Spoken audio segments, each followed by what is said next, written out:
dibuka dengan memperlihatkan sepasang suami istri bernama Kyle dan Tori yang tinggal di sebuah pedesaan, di mana mereka menikah sudah cukup lama namun masih belum dikaruniai momongan. Pada suatu malam ketika mereka akan melakukan selakatap, mereka dikagetkan dengan sebuah benda jatuh dari luar angkasa yang tidak jauh dari lokasi rumah mereka. Dan setelah diselidiki, ternyata benda itu merupakan sebuah pesawat luar angkasa yang ternyata di dalamnya berisikan seorang bayi laki-laki. Merasa itu adalah sebuah anugerah, kemudian mereka mengadopsi dan memberi nama bayi itu Brandon Breyer. Yes, just like a Breyer. Singkatnya 10 tahun pun berlalu. Suatu pagi Brandon yang sudah tumbuh besar akan pergi berangkat ke sekolah. Namun dia tidak kunjung keluar dari kamarnya, hingga kemudian sang ibu pun mencoba mengecek kamar Brandon. Namun setelah dicek, dia tidak berada di sana. Setelah dicari-cari, ternyata Brandon berada di dalam kandang.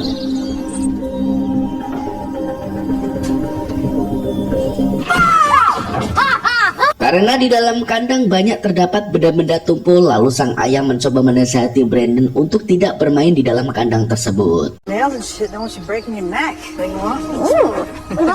Singkat cerita, Brandon pun sudah tiba di kelas dan kini sang guru sedang menjelaskan pelajaran IPA di depan murid-muridnya.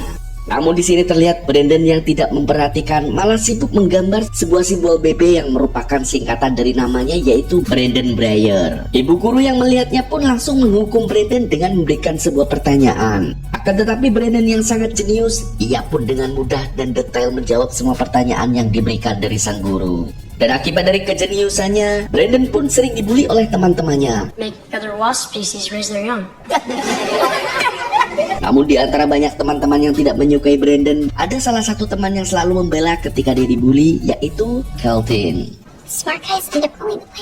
Malam harinya saat Brandon sudah tertidur, dengan secangkir kopi dan sebuah lantunan musik, Tori menghabiskan waktunya dengan melukis. Dan di saat yang sama dari dalam lumbung gudangnya yang terkunci, terlihat percikan cahaya berwarna merah, disertai Brandon yang kejang-kejang seperti kesurupan. Dan getaran yang semakin kuat membuat Brandon terbangun. Tanpa sepatah kata dia meloncat dari jendela menuju sumber cahaya yang ada di dalam gudang. Mendengar kegaduhan yang bersumber dari kamar Brandon, Tori berusaha mengeceknya hingga dia melihat sosok bayangan hitam menuju ke lumbung yang ada di gudang. Tori yang semakin penasaran terus menguatkan diri mengikuti bayangan tersebut. Brandon! Namun alangkah terkejutnya, dia mendapati Brandon tak sadarkan diri menggedor-gedor pintu lumbung yang terkunci. Brandon?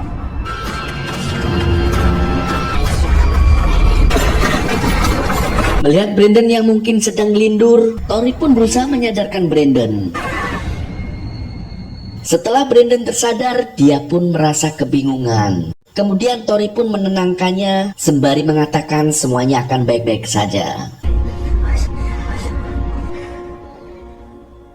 Keesokan paginya, sang ayah meminta Brandon membantunya untuk memotong rumput. Sementara ayahnya pergi ke sebuah toko untuk membeli sesuatu. Yeah, no worries. I'll handle it. Kemudian setelah sang ayah pergi, Brandon mencoba menghidupkan mesin pemotong rumput. Namun saat ditarik-tarik tidak mau menyala. Karena merasa kesal, ia pun melempar mesin pemotong rumput itu hingga terlempar jauh. Namun mesin itu pun akhirnya menyala. Menyadari kemampuan aneh pada dirinya, Brandon yang penasaran kembali mengujinya dengan memasukkan tangannya pada baling-baling pemotong rumput itu. Alhasil mesin itu pun rusak dan anehnya tangan Brandon tidak terluka sedikit pun. Singkat cerita, 2 tahun pun berlalu. Brandon yang sekarang berumur 12 tahun, ia pun merayakan hari ulang tahunnya pada sebuah restoran bersama sang ayah dan ibu beserta juga paman dan bibinya. Di hari bahagia itu, pamannya yang bernama Noah memberikan sebuah hadiah berupa senjata untuk berburu, dan tentunya hal itu dilarang oleh ayahnya karena Brandon saat ini masih berusia di bawah umur. Namun tak disangka dari kejadian itu dan untuk pertama kalinya Brandon bersikap buruk. Give it to me. Let's go, Brandon! Listen to your father. Sorry. Don't even worry about it. Sesampainya di rumah, Kyle menyayangkan sikap Brandon yang tidak seperti biasanya. Namun Tori mencoba menenangkannya sembari menjelaskan bahwa hal itu biasa terjadi pada anak yang mengalami masa pubertas. Hingga akhirnya untuk menghilangkan stres sembari mempererat hubungan keluarga, mereka memutuskan berencana untuk pergi berkemah di sebuah hutan. Keesokan harinya sebelum berangkat, sang ibu meminta kepada Brandon untuk mengemasi barang-barangnya. Brandon, it's getting cold. You're gonna need your warm jacket. Lalu Kyle yang melihat Brandon hanya terdiam, ia pun menghampirinya. Dan alangkah terkejutnya ketika Kyle melihat Brandon mengunyah garpu sampai bengkok.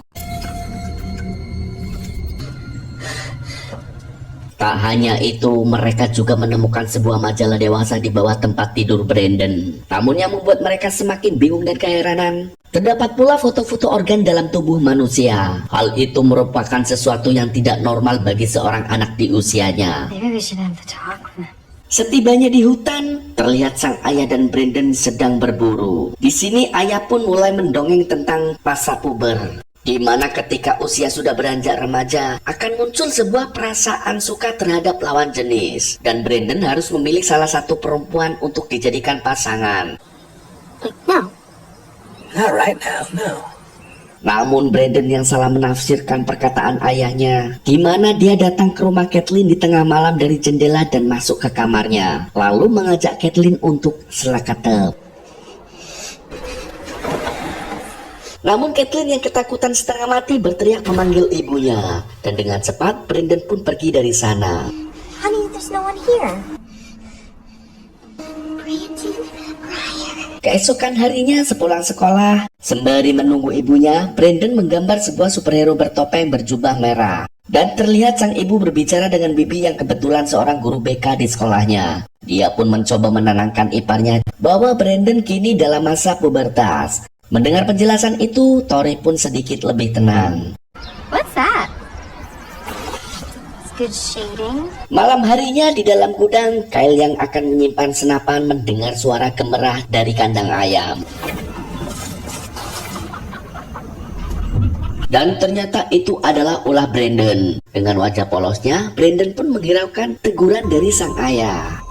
Malam pun semakin larut dan Kyle yang sedang tertidur kembali terbangun mendengar suara gemerah yang kesekian kalinya. Dan setelah diperiksa, alangkah terkejutnya ia mendapati semua ayam-ayamnya satu kandang mati secara mengenaskan. Kemudian Kyle pun bergegas memberitahu Tori bahwa semua ternaknya baru saja habis diserang. Di sini Tori beranggapan itu pasti ulah serigala. Namun Kyle yakin kalau itu adalah perbuatan Brandon. The chickens, they were all fucking going crazy. Our 12-year-old son can. Keesokan harinya di sekolah Brandon mengikuti pelajaran olahraga bersama teman-temannya. Kemudian sang guru menginstruksikan dengan sebuah permainan. Namun di saat giliran Brandon, Kathleen yang sudah merasa jijik dengan dia berusaha menghindarinya sehingga Brandon pun terjatuh.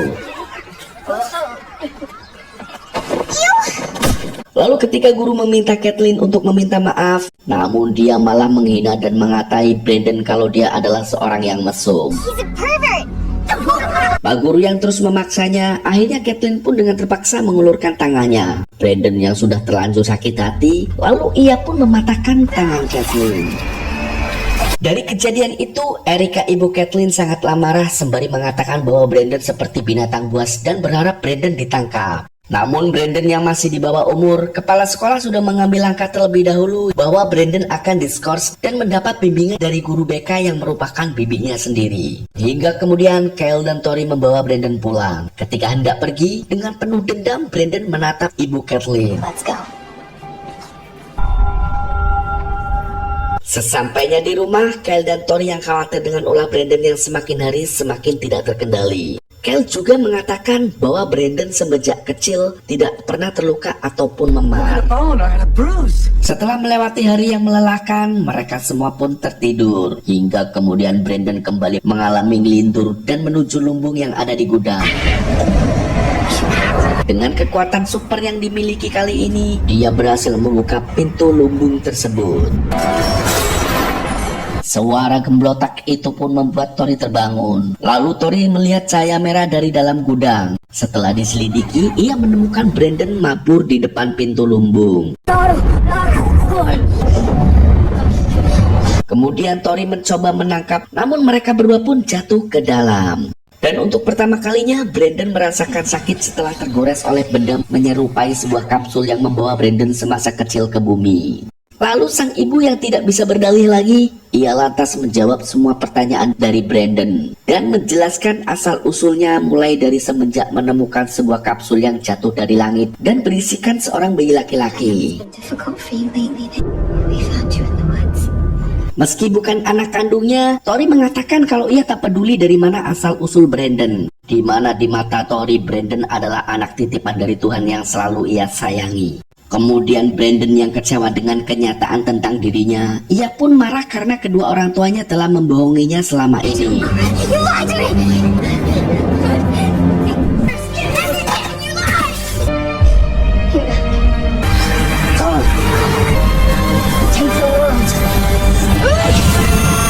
Keesokan harinya, Brandon pergi menemui Kathleen dengan membawa seikat bunga. Lalu Brandon mengungkapkan bahwa Kathleen lah orang satu-satunya di dunia ini yang mengetahui keistimewaan Brandon. Dalam ketakutannya, Kathleen pun mengatakan bahwa dirinya tidak diizinkan lagi oleh sang ibu untuk berbicara dengan Brandon. Mendengar itu, Brandon pun menjadi makin marah dengan ibu Kathleen. Di lain sisi, di sebuah restoran tempat ibu Kathleen bekerja, lampu mulai berkedip-kedip dan jendela pun penuh dengan ukiran sebuah simbol. Hey, who's messing with me? Hingga lampu yang meledak mengenai bola matanya. Erika pun berusaha kabur, namun terus dikejar hingga akhirnya Erika pun meninggoy.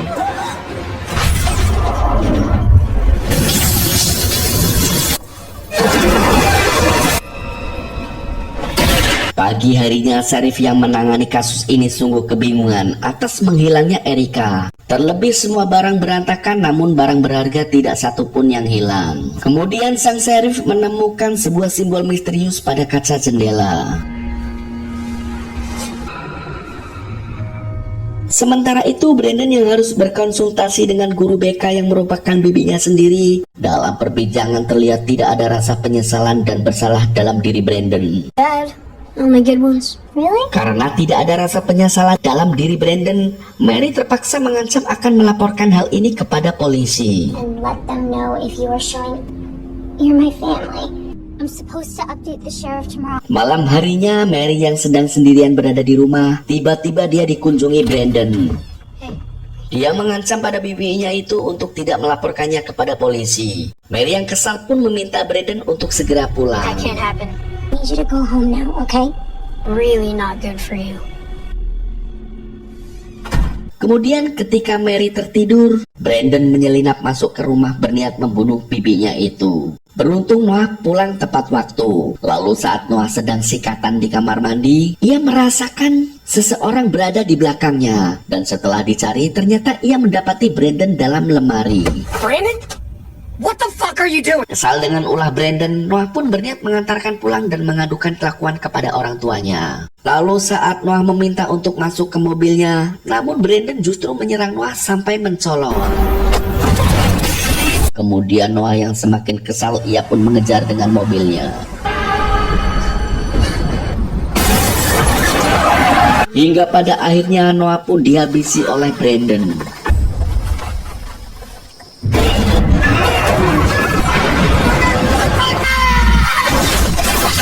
Kemudian setelah melakukan aksinya, dia meninggalkan sebuah simbol pada lokasi itu. Sementara itu di rumah, Kyle dan Tori merasa gelisah karena Brandon sudah 10 jam belum pulang. Namun tiba-tiba mereka mendapati Brandon yang baru pulang tanpa mengenakan pakaian. Brandon lalu menjelaskan kalau bajunya kotor saat bermain bola di sekolah. I just decided I'd walk home. They were tripping me and pushing me to the ground. Menyadari anaknya berbohong, mereka pun menjadi sangat khawatir jika terus dibiarkan. Takutnya nanti Brandon melakukan hal-hal yang buruk. Something a long time ago. This is on us. Kemudian saat semua tertidur, Kyle terbangun mendengar suara telepon berdering. Ternyata ia mendapat kabar dari Mary bahwa Noah mengalami kecelakaan dan meninggal. They found him on Route 18. They think 3 drinks. I wasn't counting. that's weird. Pagi harinya, Brandon diberitahu bahwa pamannya telah tiada. Namun di sini Brandon tidak merasa sedih ataupun duka. We were at Aunt Marily's last night. You were there. What else are you lying to? You're not. You're not going anywhere. And you just stand there. Just go to your room. Kemudian Kyle penasaran dengan kaos yang disembunyikan Brandon semalam. Dan setelah dicarinya, dia pun menemukan yang dimana terdapat bercak darah. Kyle semakin yakin bahwa Brandon lah yang telah membunuh Noah. Namun Tori yang begitu menyayangi Brandon menyangkalnya bahwa tidak mungkin dilakukan oleh anaknya. Hingga pertengkaran hebat pun terjadi di antara mereka. And that's the kind of man shit he can do. He's not our son. How can you fucking say that? Kemudian ketika suasana sudah tenang, Kyle pun meminta maaf dan berencana esok hari akan membawa Brandon berburu ke hutan sembari mempererat hubungan ayah dan anak. Sementara itu di kantor polisi, sheriff menangani kasus tragedi belakangan ini menemukan simbol BB yang sama persis dengan simbol di TKP saat Erica menghilang dan di tempat Noah meninggal. Pagi harinya, Kyle dan Brandon berangkat berburu sedangkan Tori tetap berada di rumah sendirian. See you Sunday.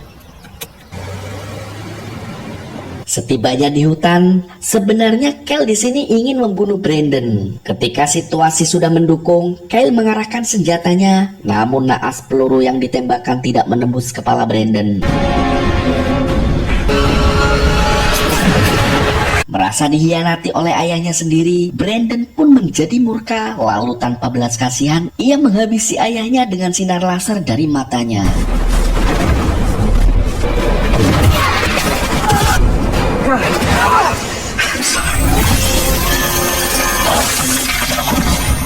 Di lain sisi, sheriff datang menemui Tori dan menunjukkan beberapa simbol misterius yang mungkin ada kaitannya dengan Brandon. This look familiar to you? Tori yang kesal pun segera menyuruh sheriff untuk pergi dari rumahnya. Setelah sheriff pergi, Tori segera memeriksa kamar Brandon. Dan alangkah terkejutnya, dia menemukan gambar yang sangat mengerikan beserta simbol BB yang ditanyakan oleh sheriff sebelumnya. Tori yang telah menyadari semakin panik dengan keberadaan suaminya. Ia lalu menghubungi, namun sudah terlambat karena yang mengangkat adalah Brandon. I'm home, Mom. Tori yang semakin panik, ia pun berusaha menelpon sheriff untuk segera datang secepatnya.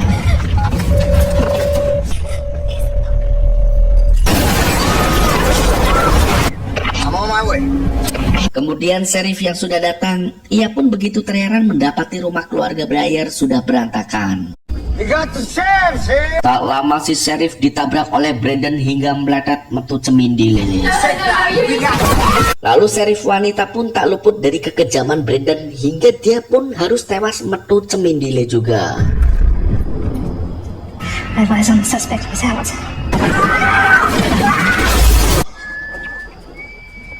Lalu Tori yang kini bersembunyi, ia menyadari bahwa kapsul yang berada di lumbung adalah satu-satunya benda yang dapat melukai Brandon. Kemudian Tori pun memancing Brandon untuk datang ke sana.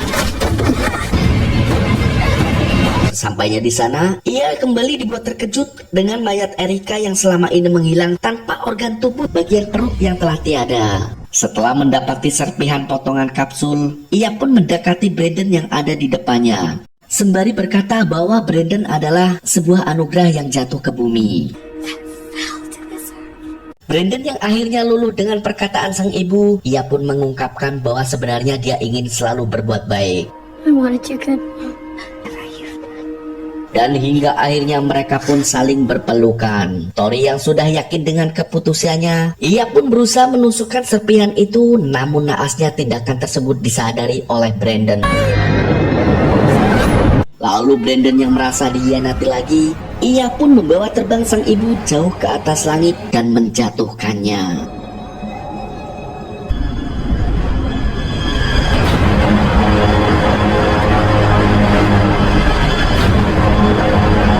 Setelahnya kebetulan ada pesawat yang lewat. Kemudian dengan sengaja Brandon menjatuhkan pesawat tersebut tepat menimpa rumahnya.